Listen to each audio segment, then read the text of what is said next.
The accusation came during Thanksgiving prep, right after my sister Jessica finished complaining about having to do all the work while I sat in my wheelchair.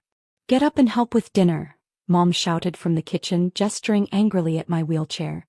"Everyone else is working while you just sit there." I remained silent while the familiar lecture began. Around the dining room sat the usual suspects.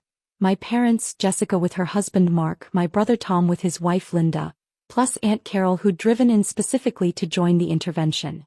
"Sarah's problem," Dad added, carving the turkey with his characteristic authority, "is that she's given up on herself. Uses that wheelchair as an excuse to avoid responsibility." At 27, I'd been the family's disappointment for 3 years, ever since my car accident had left me paralyzed from the waist down.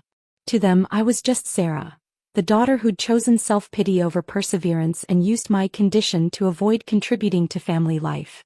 "The doctor said she could recover if she tried harder," Jessica said, setting the table around me.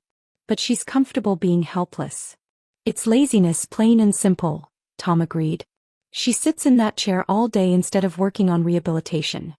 What my family didn't know was that my laziness consisted of pioneering new spinal cord injury research at the National Institute of Neurological Research while developing breakthrough therapies for paralysis recovery.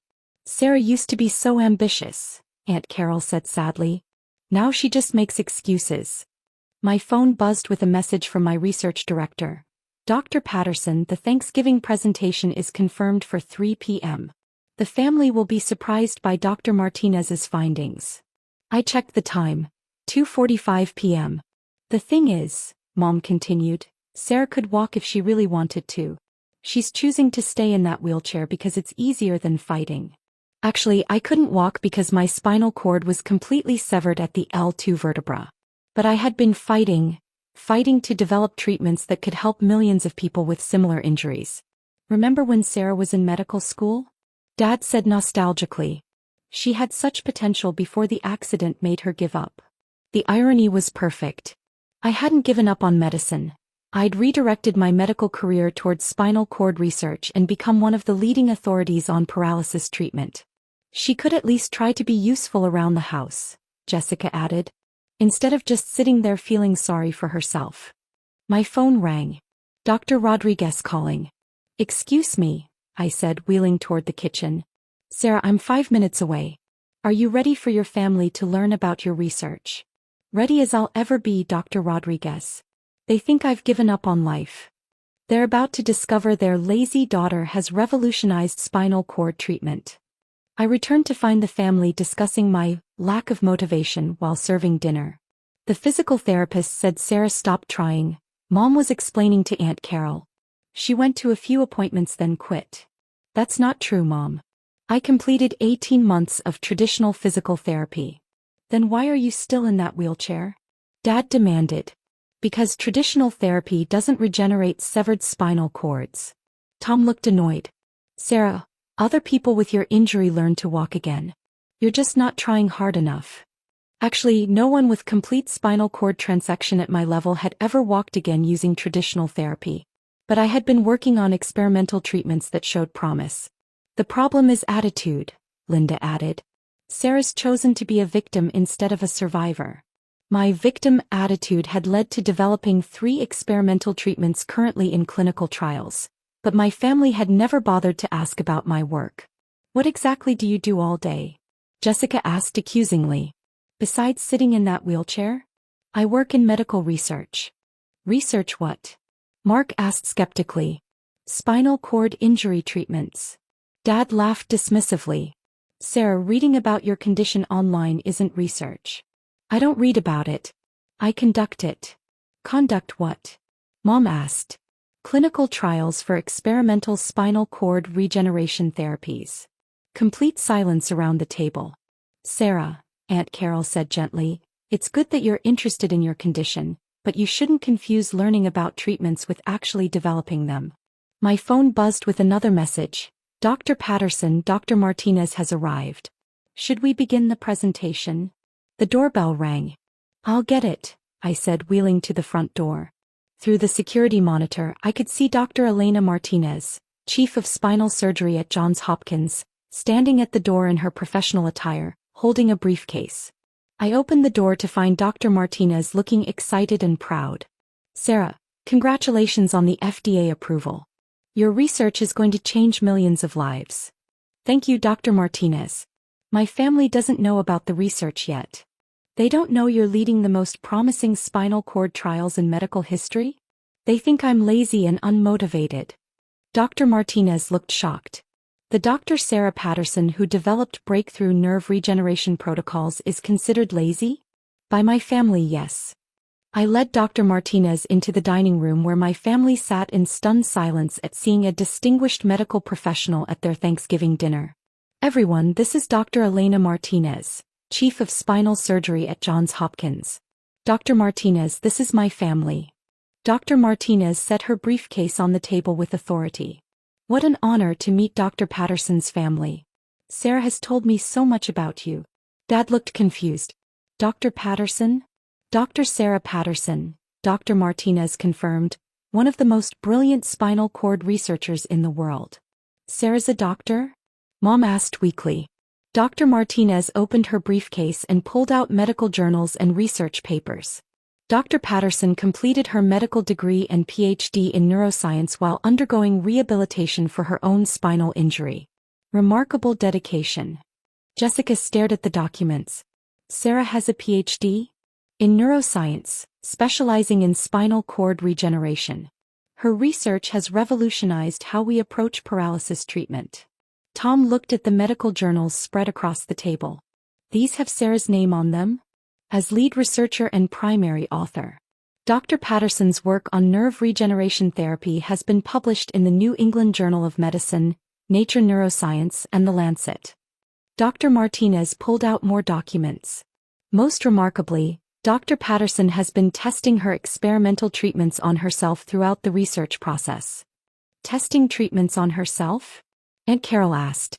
Dr. Patterson is the first patient enrolled in her own clinical trials for spinal cord regeneration therapy. She's been documenting her own recovery while developing treatments for millions of other patients. Dad looked shocked. "Recovery? Sarah, you said you couldn't walk." Dr. Martinez smiled. "That's actually why I'm here today. Dr. Patterson, would you like to show them the latest results?" I reached into my medical bag and pulled out my tablet, displaying brain and spinal cord scans from the past year. These images show nerve regeneration in my spinal cord over 12 months of experimental therapy. The scans clearly showed new neural pathways growing across my injury site. The treatment protocols I developed have successfully regenerated 34% of my severed spinal nerves. Mom stared at the images. "Sarah, what does this mean?" Dr. Martinez answered proudly. "It means Dr. Patterson has achieved something medical science thought impossible. Actual spinal cord regeneration in complete injury cases." I stood up from my wheelchair. The room erupted in gasps and shocked silence. "The FDA approved my treatment protocols yesterday," I said, taking careful steps across the room. "We're beginning nationwide clinical trials next month." Jessica was crying. "Sarah, you can walk?" "I'm relearning to walk using treatments I developed while you thought I was being lazy." Dr. Martinez pulled out official FDA documentation. Dr. Patterson's research represents the first successful reversal of complete spinal cord injury in medical history.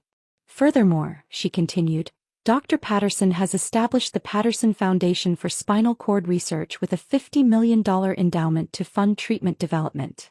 Dad looked stunned. $50 million? Sarah, where did that money come from?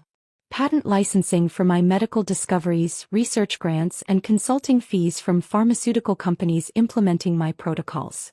Dr. Martinez displayed newspaper clippings. Dr. Patterson was featured on the cover of Time magazine as Medical Researcher of the Year. Her work is being implemented in hospitals worldwide. Tom was staring at the magazine covers with obvious shock. Sarah, you're famous in medicine? I'm successful in spinal cord research. But to my family, I'm just lazy and unmotivated. Dr. Martinez looked around the room with obvious disapproval. Dr. Patterson's dedication while managing her own recovery has been extraordinary. She's continued breakthrough research while relearning basic motor functions. The family's reaction was immediate shame mixed with bewilderment about my hidden achievements. Within hours, they learned their lazy daughter had revolutionized paralysis treatment while they accused her of giving up. "Sarah," Mom said tearfully, "we had no idea you were working on medical research. We thought you'd given up." "I never gave up, Mom. I redirected my goals toward something meaningful." Dad looked embarrassed. "Sarah, why didn't you tell us about your research?" "Because you spent 3 years calling me lazy without ever asking what I was actually doing with my life."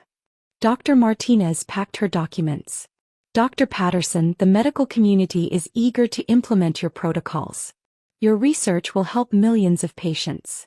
6 months later, my treatment became standard care at major medical centers worldwide.